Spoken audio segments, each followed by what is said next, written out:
Tesla ఇండియాకి వచ్చేసింది. ఏంటి ఫ్యాక్టరీ అనుకుంటారా? కాదు బాబోయ్, అది జస్ట్ షోరూమ్ మాత్రమే. ప్రజెంట్ ఆ షోరూంలో మోడల్ వై Q3 ఏమో డిసెంబర్ నాటికి అందుబాటులోకి వస్తుందంట. ఈ మోడల్ వై కార్ అయితే ఈ సెప్టెంబర్ నాటికి డెలివరీ ఇచ్చేస్తారంట ఇప్పుడు బుక్ చేసుకుంటే. ఇప్పుడు ఈ టెస్లా ఇంపోర్ట్ కార్ వాల్యూ ఏంటో మనం తెలుసుకుందాం. అసలు ఫ్యాక్టరీ ప్రైస్ ఎంత ట్యాక్స్ పడుతుంది, ఫైనల్గా మనకు వచ్చే రేట్ ఎంత చూద్దాం. మిడిల్ క్లాస్ పీపుల్ మాత్రం ఖచ్చితంగా ఈ వీడియో చూడాలి, ఎందుకంటే మిడిల్ క్లాస్కి గుండె పగిలిపోయే వార్త వస్తుంది అనమాట. టెస్లా బేస్ కాస్ట్ ఎంతో తెలుసా? ఫ్యాక్టరీ నుంచి బయటకు వచ్చిన తర్వాత 37,34,170 రూపాయలు అంచనా వేసుకుందాం.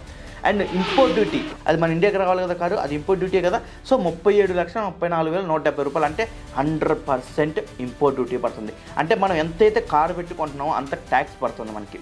తర్వాత దాని మీద GST 5% పడుతుంది. అదెంత పోతుంది? 3,73,417 రూపాయలు పోతుంది. తర్వాత రిజిస్ట్రేషన్ కాస్ట్ ₹1,00,000 పోతుంది. ఇన్సూరెన్స్ 2 లక్షలు పోతుంది.